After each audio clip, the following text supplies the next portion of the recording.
Malaysia Through My Lens bukan sekadar sebuah channel tentang tempat-tempat menarik.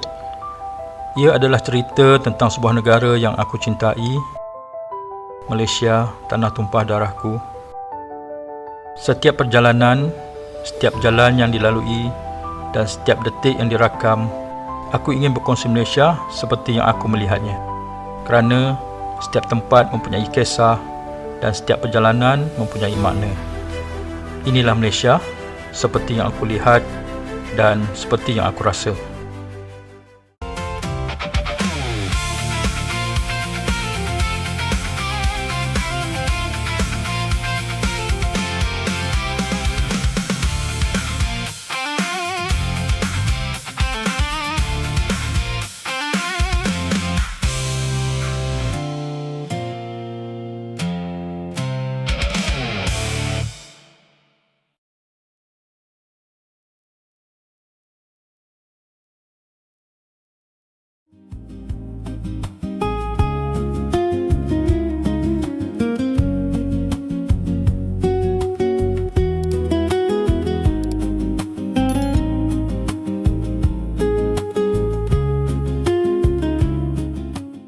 Assalamualaikum dan salam sejahtera.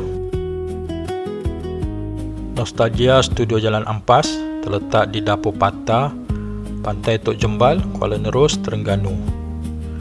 Membawa pengunjung ke suasana zaman klasik era 60-an dan 70-an.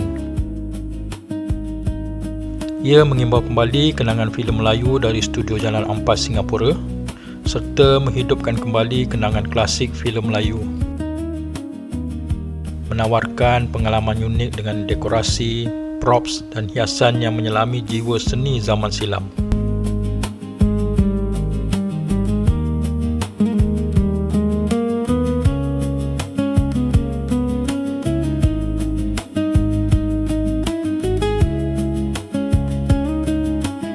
Salah satu tarikan utama di Nostalgia Studio Jalan Ampas adalah pelbagai vendor makanan jalanan yang menjual hidangan tradisi Terengganu seperti nasi dagang, keropok leko, pulut lepa dan banyak lagi.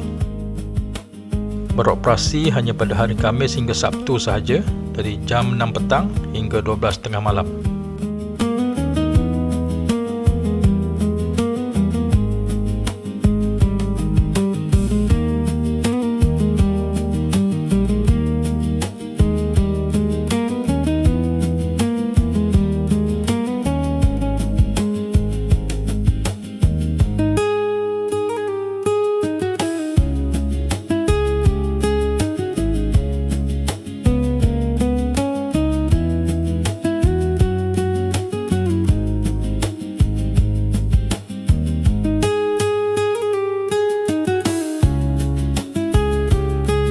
Nostalgia Studio Jalan Ampas ini sangat meriah pada hujung minggu.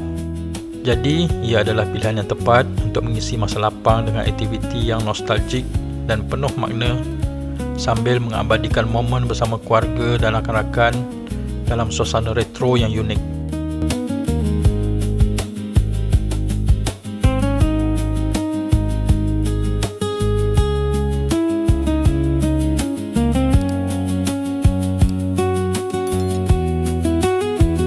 Sekiranya anda rasa video ini memberi manfaat, bantu kami dengan subscribe channel ini supaya kami dapat kongsikan lebih banyak lagi video-video yang menarik dalam siri Malaysia Through My Lens.